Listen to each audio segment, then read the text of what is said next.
Hello friends, in this video we'll discuss types of majority as required in different provisions of the Constitution. There are four types of majority: simple majority, absolute majority, effective majority and special majority. Remember, there is no word called simple majority or absolute majority or effective majority or special majority as written in the Constitution. For our convenience, we have given the terms simple, absolute, effective and special majority. We'll first look at simple majority. What is this majority? This majority means more than half of present plus voting. For what this simple majority is needed? No confidence motion, confidence motion, ordinary bill, money bill, finance bill, motion on vote of thanks and election of speaker or deputy speaker. Now what is this simple majority?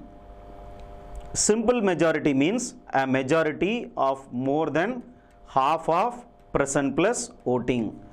Let us assume that there are 220 MPs who are present, but not all members who are present will vote. Let us assume that some 20 members are abstaining from voting, so they are not voting, they are only present. So totally 200 MPs are present and they are voting. So half of present plus voting means half of 200 plus 1. It should be more than half of 200. So this is nothing but 100 plus. This is the type of majority called as simple majority. Suppose in the Constitution it is not specifically telling what type of majority, we should assume that it is simple majority. Let us take the example of Article 67 Clause B, which deals with the removal of the Vice President. What it is saying is, it has to be agreed to Lok Sabha. The resolution seeking the removal of the Vice President should be agreed to Lok Sabha. So the term which they have used is agreed. So agreed means simple majority. So we are saying that if the type of majority is not specifically mentioned, then we'll have to assume this majority as simple majority. Then we'll come to the second type of majority called as absolute majority. Absolute majority means more than 50% of the total strength of the House. For what this absolute majority is needed? It is needed for the political survival. Suppose a leader of the political party wanted to form the government, he'll have to give a list of more than half of the total strength of Lok Sabha, because there is one article, Article 75 Clause 3, which says that the Council of Ministers are collectively are responsible to the Lok Sabha. So half of total strength of the House is what is called as absolute majority. And let us take an example. Half of total strength, if you assume it is the Lok Sabha, then the total strength of the Lok Sabha, we know it is 545. 543 are elected and 2 Anglo-Indian members are nominated by the President. So the total strength of Lok Sabha would be 545. More than 50% of 545, which will come to 273 plus. So anyone who is able to get the support of 273 plus MPs of Lok Sabha, they can form the government.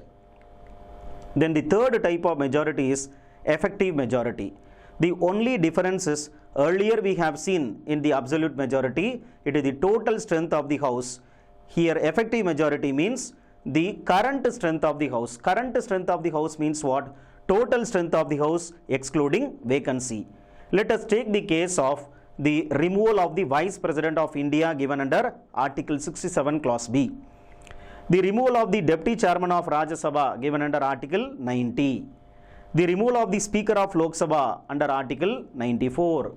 The removal of Deputy Speaker of Lok Sabha again under Article 94. What is written in these provisions? It is saying, these articles are saying the type of majority is majority of all the then members of the House. Then members of the House means the total strength minus vacancy. This is what is called as effective majority. half of total strength is what is absolute majority. Effective majority means, absolute majority means half of total strength of the house. Effective majority means half of total minus vacancy. Half of total minus vacancy.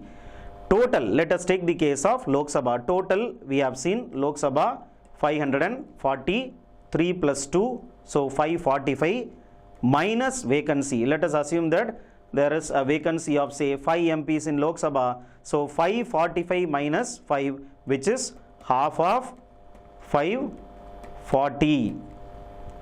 This is what is the effective majority. Half of 540 plus 1. Half of 540 plus 1 means 270 plus 1. This is what is effective majority. Then the fourth type of majority is special majority. There are 4 subtypes of special majority. We will see one by one. Special majority type 1 is requiring a majority of more than 2/3 of present plus voting. 2/3 of present plus voting as required by the constitutional provision Article 249, Article 312. What is written in this article? It says that Parliament can make law on state list in national interest if Rajya Sabha passes a resolution by a majority of 2/3 present plus voting. Similarly, Article 312, creation of new All India services by a resolution of Rajya Sabha requiring this majority of 2/3 present plus voting. 2/3 present plus voting. Let us take 330 MPs are present in Lok Sabha. 30 people are abstaining. So exclude 30 who are abstaining. Hence present plus voting will be how much? 300. So 2/3 of 300, which means more than 200 MPs. This is what is 2/3 present plus voting.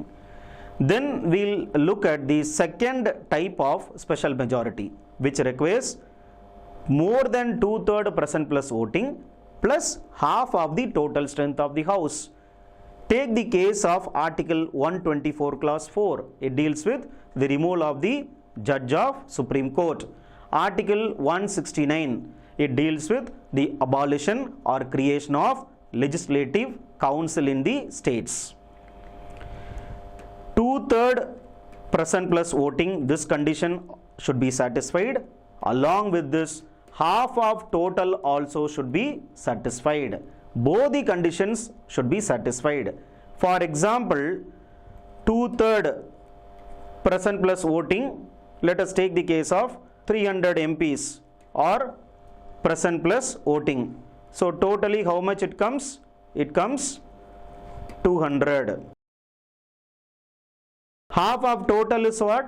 If you take Lok Sabha, half of total is 273. So this condition is satisfied. This condition is not satisfied. Only when both the conditions are satisfied, then this type of majority would be applicable.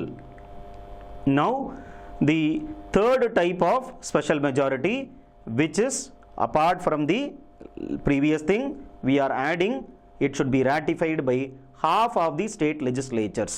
Same as before the second type of special majority, but only one addition, that is, it is requiring in addition to 1/2/3 present plus voting plus half of the state legislatures ratification. Any provision dealing with center-state relation, if has to be amended under Article 368, then definitely it has to satisfy this type of majority. That is, it should be more than 2/3 present plus voting plus half of the total strength of the house, plus it should be ratified by half of the state legislatures. For example, take the case of NJAC Bill, NJAC Bill, which became the 99th constitutional amendment, was ratified by more than 20 state legislatures before it was given assent by the President of India. So there are provisions in the Constitution which deals with center-state relationship. For example, you wanted to amend Schedule 7. You wanted to change the electoral college of the President of India, which is given in Article 54 or Article 55, or you wanted to change any provision present in Article 73, or you wanted to change certain provisions related to Chapter 4, Part 5, then you'll have to require the ratification by state legislature. Now, what is the majority which is needed for the state legislature to ratify? It is only simple majority. More than 50% of the state legislatures will have to ratify by a simple majority. We have already said that simple majority means more than half of present plus voting. What is the fourth type of special majority? It is impeachment of the President of India as required by Article 61 of the Constitution. The type of majority is more than 2/3 of the total strength of the House. In fact, this is the toughest majority required in the Indian Constitution, that each House of the Parliament, Lok Sabha as well as Rajya Sabha, will have to separately pass the impeachment resolution by a majority of 2/3 of the total strength of the House. In Lok Sabha, the total strength of the House is 545. This is in Lok Sabha. In Rajya Sabha, the total strength of the House is 245. This is in Rajya Sabha. So we will summarize what we have spoken now with respect to majority required in different provisions of the Constitution. Simple majority, half of present plus voting, Speaker, Deputy Speaker election. Absolute majority, half of the total strength of the House required for political survival. Effective majority, half of total strength minus vacancy as required by the constitutional provisions like Article 67B, removal of the Vice President of India, and Article 90, removal of the Deputy Chairperson of Rajya Sabha. Then special majority number 1, 2/3 present plus voting. Article 169, creation or abolition of State Legislative Council. Article 249, Parliament is going to make law on the state list in the national interest. Then the second type of special majority is requiring the majority of 2/3 present plus voting plus half of the total strength of the House. So both the conditions will have to be satisfied, like removal of the judges of Supreme Court or High Court, creation of new All India services as required by Article 312, and national emergency. Then the third type of special majority is, compared to the second type of special majority, you are adding only one thing, that it should be ratified by more than half of the state legislatures. Example, constitutional amendment made under Article 368 clause 2. Then the fourth type of special majority is 2/3 total strength of the House. We have said that the toughest majority as required by the Constitution, which is for the impeachment of the President of India under Article 61.